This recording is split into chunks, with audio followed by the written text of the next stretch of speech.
आप सबसे गुजारिश करते हैं उनका हार्दिक स्वागत करें। शुक्रिया रशीद साहब। हमारे खेलों के बगैर किसी तकलीफ को दावत देना चाहूंगा हाजी सजाद शाही साहब को भी आपने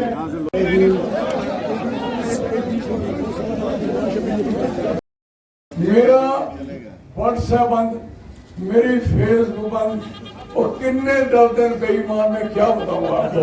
मेरा सभी बंद कर दिया कैंडिडेट को लानत मारो चोर कैसे बेईमान क्या मैं आपको बताऊं। शाहीन ने कहा दस्तार उतारी मैं पहनाऊंगा और जिसने हमें जलील किया हम तसल्ली से जलील करेंगे। हमारी कोई माई का लाल हमारे बुजुर्गों की दस्तार पे हाथ लगाएगा। जिंदा है अभी जिंदा है। हमारे पास याद रखो मेरी सारे आप सबको पता है। गुस्सा नहीं करो। हेलो पूरा किसी टीवी में नहीं देखोगे आप, किसी में नहीं देखोगे कि टीवी किनका है ना, किनका टीवी। लेकिन जो लोगों मेरे बच्चों के पास जो जवान बच्चों का इंस्टाग्राम है ना उन्होंने ठोक के रखा है। शाम को मेरी समझे बच्चों आपको आखिरी स्पीच है। इसके बाद हम जीतने के बाद बड़ी लंबी तकरीर बैठे रहेंगे, गाड़ी पाएंगे, बकवास चाहे लेके हमें एक 20 साल में उड़ रहे हैं। हम तो फंसे हुए हैं चाहे लेके। हद हो गई आपके साथ, हमारे बच्चों के साथ, हमारे बेवाओं के साथ, हमारे बुजुर्गों के साथ जो कुछ हुआ है उसका जवाब आपका क्या है ये। और ये 5 साल के बाद आपको फिर लोकसभा में जाने वाला नुमाइंदा मिलेगा।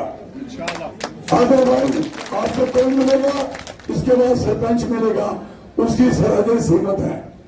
आपको मिलेगा उसकी सरहदें सीमित है। हिंदुस्तान में अगर आवाज बुलंद करनी है तो यही 19 का टाइम है, 19 का। इसके बाद आप पेट पुरते रहे, कुछ नहीं होगा। मैं आप सबका बड़ा शुक्रिया करूंगा। आप मुझे वोट दे रहे ना। मेरा निशान क्या हाथ चुका है, दोनों हाथ चौथा बोलो चाइना तो पूछेगा उन्हीं की लड़ाई है। ये लड़ाई वो लड़ाई है जो डायरेक्ट आरएसएस बीजेपी की कांग्रेस के कैंडिडेट चौधरी लाल सिंह के साथ। बीच में कोई नहीं।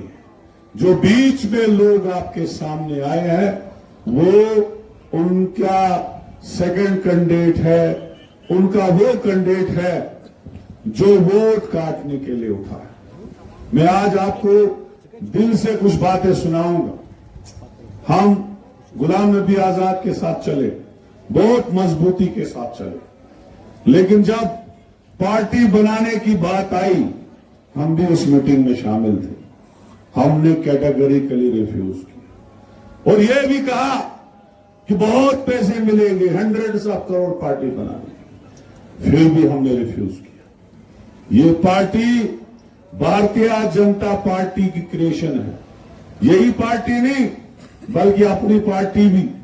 उस वक्त अपनी पार्टी खड़ी रही जब कश्मीर में 370 हटाया गया, जब कश्मीर में स्टेट का दर्जा छीना गया, जब बाहर के मुल्कों के सफीर आ रहे थे कश्मीर के अंदर, वही बुखारी अपनी पार्टी के साथ रहा और उनको बोलता गया कि कश्मीर में सब कुछ ठीक हो गया, ये वक्त की जरूरत थी। मैं उसको कहना चाहता हूं कि ये सब क्रिएशन थी बीजेपी की।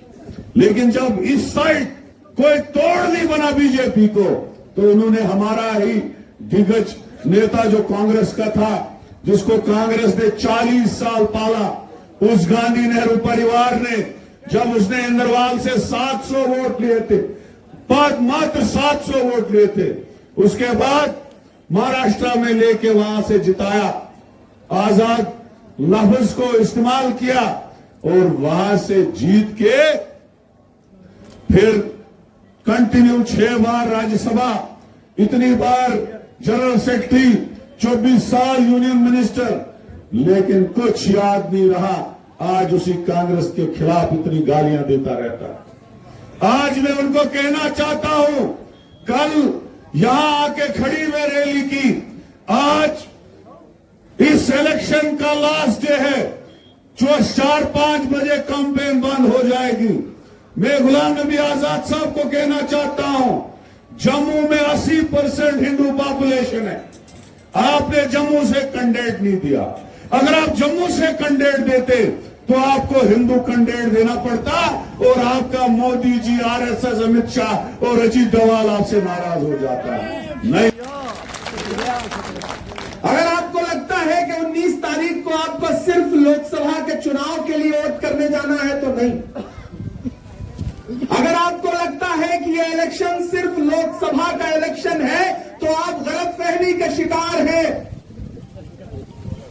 आप पिछले 20 दिन में भारतीय जनता पार्टी के नेताओं के भाषण उठा के देखिए, चाहे वो अनंत हेगड़े हो, चाहे ज्योति मिर्धा हो, चाहे लल्लू सिंह हो, इनके भाषणों में एक बात आपको साफ सुनाई पड़ रही है कि हमें बहुमत दो, क्योंकि हमें हिंदुस्तान का आईन बदलना है, संविधान बदलना है। वो संविधान जिसे डॉक्टर बाबा साहब अंबेडकर ने अपने सपनों से लिखा, जिस आईन में महात्मा गांधी के उसूल रखे हुए हैं, पंडित जवाहरलाल नेहरू की कौमी एकजहती और उनकी विरासत रखी हुई है, जिस आईन में मौलाना आजाद के ख्वाबों की ताबीर दिखाई पड़ती है, उस आईन को बदलना चाहती है भारतीय जनता पार्टी। इसलिए इलेक्शन बहुत अहम है। माइक का वॉल्यूम थोड़ा बढ़ा दे। मैं चाहता हूं कि जो मैं बोलूं वो आवाज़ बुलंद बोलूं ताकि दिल्ली तक सुनाई पड़े। मैं इसलिए जिंदा हूं कि मैं बोल रहा हूं। मैं इसलिए जिंदा हूं कि मैं बोल रहा हूं। दुनिया किसी गूंगे की कहानी नहीं लिखती। मेरे भाई, मेरी उम्र महज 36 साल है। हिंदुस्तान की सबसे बड़ी पार्लियामेंट में बैठता हूं। उम्र भले ही कम है, लेकिन इन आंखों ने न जाने कितने मंजर देखे हैं। उत्तर प्रदेश से आया हूं, तो आपसे जो बातें करूंगा वो बड़ी खरी खरी करूंगा। ये रास्ते इस बात के गवाह हैं, ये हाईवे इस बात का गवाह है कि जब पूरे हिंदुस्तान में किस सड़क पर कौन लिंच कर दिया जाएगा, किस सड़क पर कौन सी पुलिस किस स्टेट में किसे कपड़ा देख करके, उसका पहनावा देख करके उठा लेगी। जब यह मंजर पूरे हिंदुस्तान में आम हुआ तो एक शख्स निकला कन्याकुमारी से कश्मीर